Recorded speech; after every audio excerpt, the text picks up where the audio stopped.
Oops. Sorry about that.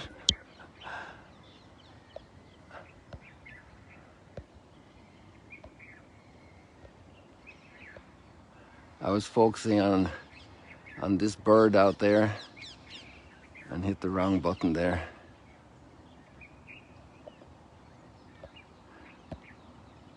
It's interesting just to watch and to listen to the birds at this time of day.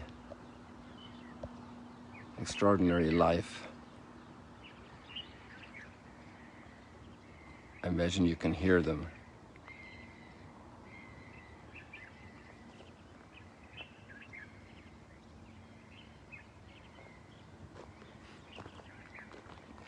We're waiting for the sun to appear.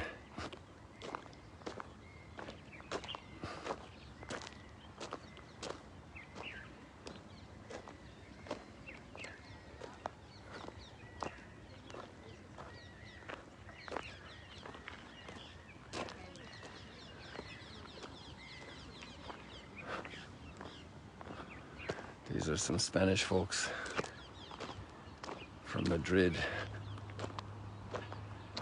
They're here with a priest from Madrid whom I know since 1976 when he was a novice, and we were studying in Salamanca in Spain.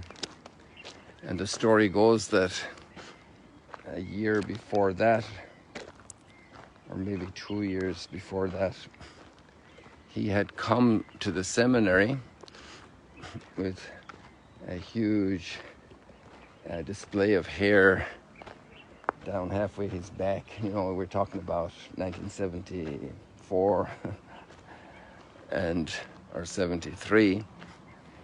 And so his purpose in coming to the seminary was to rescue his best friend who had joined the seminary and to convince him that that was nonsense.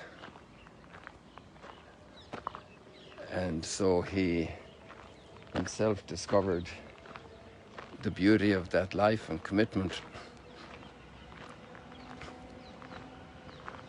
And that novice he tried to get out of the novitiate became an incredible professor and a wonderful priest. I had a lot of time together in a seminarian team with him.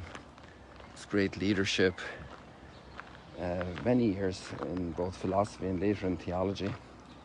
And then he went on to be a great professor of bioethics and a great contributor. And since then he has had a major battle with cancer.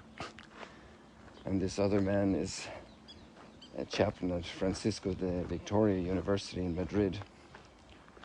And it's just great seeing people like this, you know, people you met 1976. So that's 48 years ago. Can that be true? No, 47 years ago. So they are some of the joys and flowers of life that we encounter on our path, and we enjoy those re-encounters and catching up.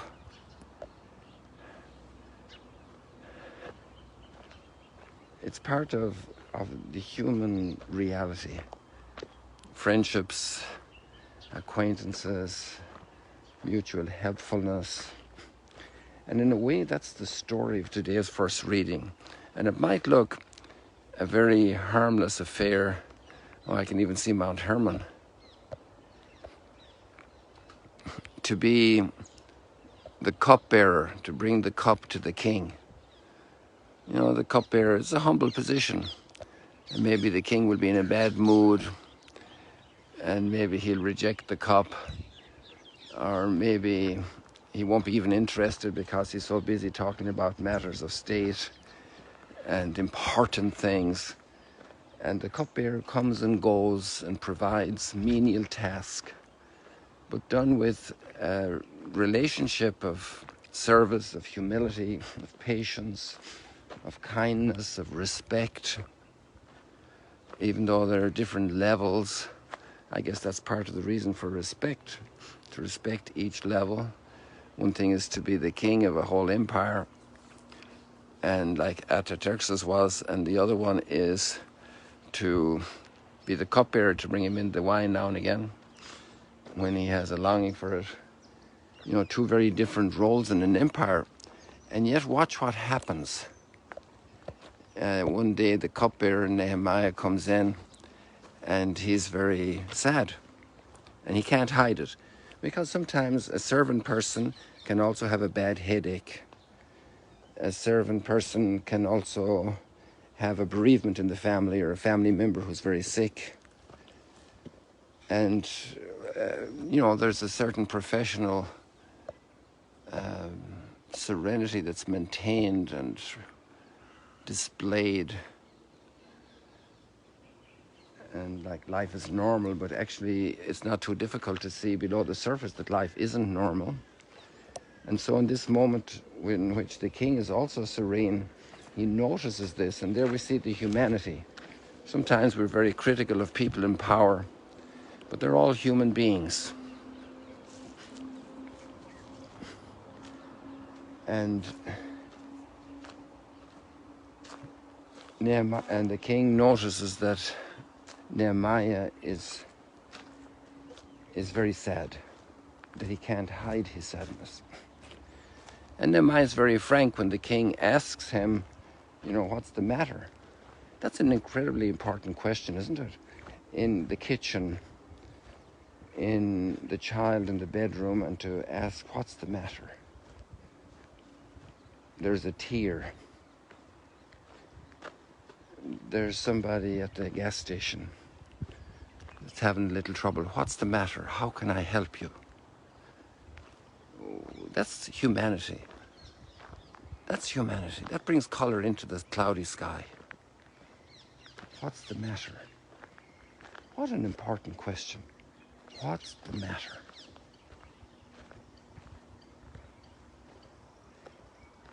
And it's not done in a harsh way at all. It's like a compassion, filled with compassion.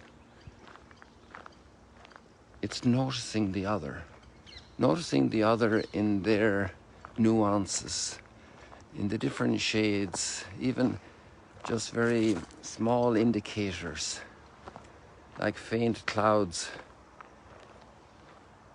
Sometimes they're very bright clouds. Sometimes it's a flash of lightning and thunder. What's the matter? What's the matter?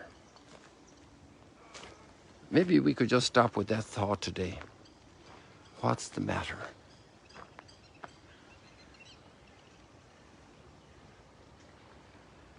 What's the matter, Mr. Putin? What's the matter, Mr. Zelensky? What's the matter?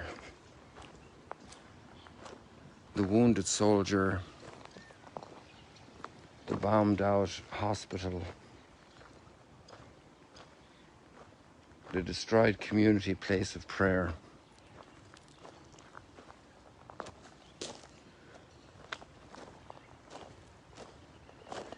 So many circumstances in life. What's the matter? Can't find my glasses. I'll help you. Let's look over here. Where were you last?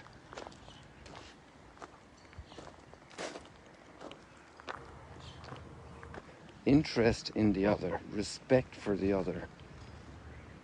The other has a problem, it becomes my problem. We're touching the core of solidarity. One of the most important dimensions of relationships between people. Solidarity. The immigrant, the migrant.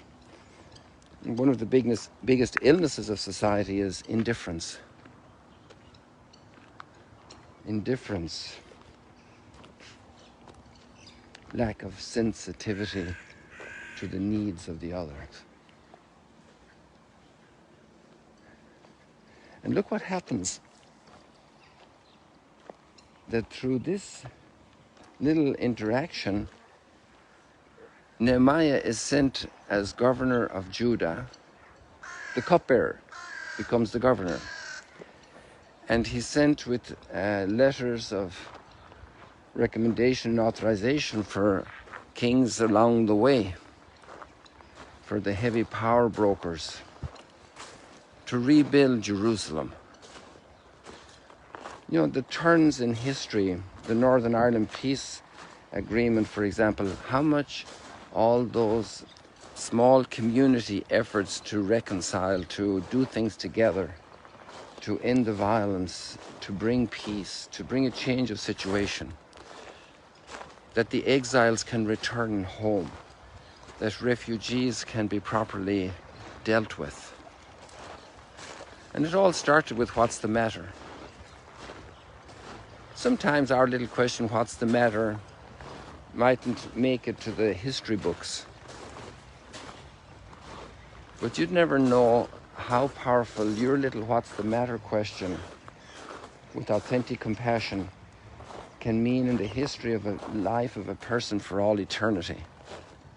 The turn that can happen. That dark scene on the left can become a bright scene on the right. Every action counts. Every thought counts. Every prayer counts. Every stone counts in the building of a road, in the building of the foundations of a house. Every kind word counts in the building of personality and character.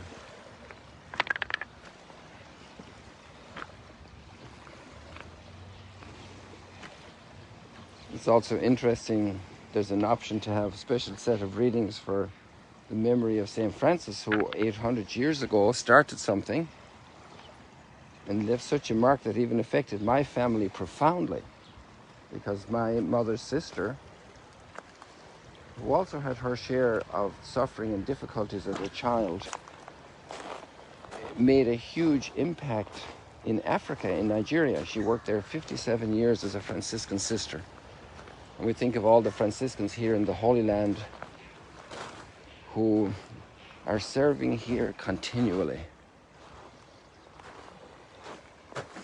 Also about 800 years, because St. Francis came to the Holy Land to visit the Sultan in Egypt in 1219. The Franciscans were already 2 years here since 1217. And that's a huge impact here in the Holy Land. Most of the sites people can visit here today, and the Christian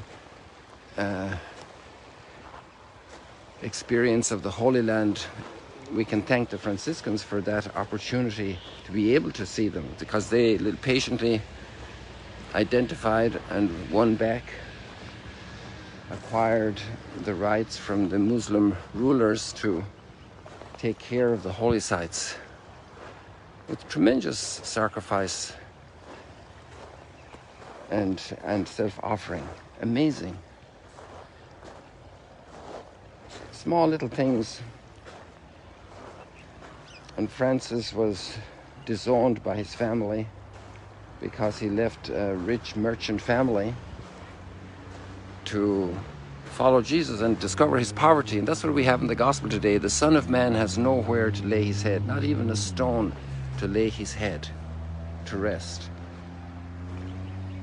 Even this flat piece of cement would be probably more comfortable than sleeping on the stones there, you know.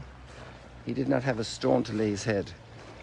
It's amazing. Even the cupbearer, the one without material wealth, the one who isn't the king, can make an impact in the world that transcends what we can calculate. And Francis had no idea when he was doing it that it would lead to such an impact in history.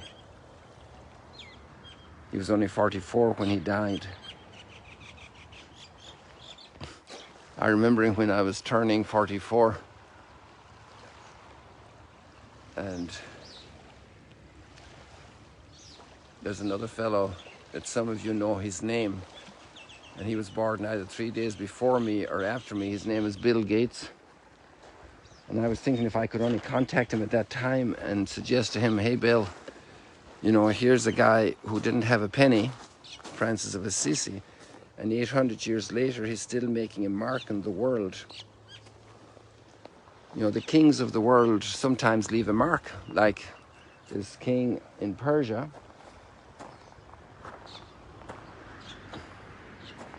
and he allows for the rebuilding of Jerusalem, the return of the exiles.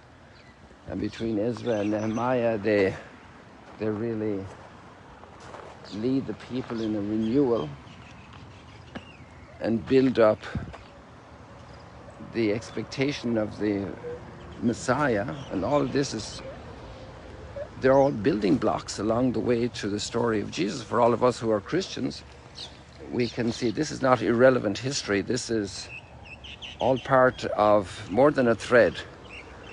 It's like a major chapter in our history.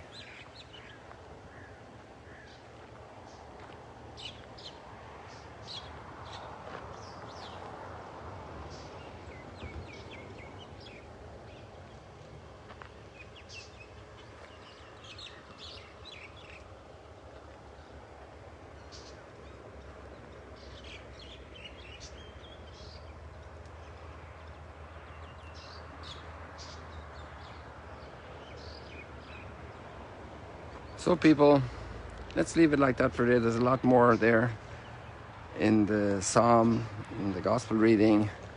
I leave it to you. You have a lot of experience, a lot of insight into life. And just think today, maybe there's somebody I need to ask, what's the matter? God bless you. See you later, alligators. And one last shot at this beautiful sky.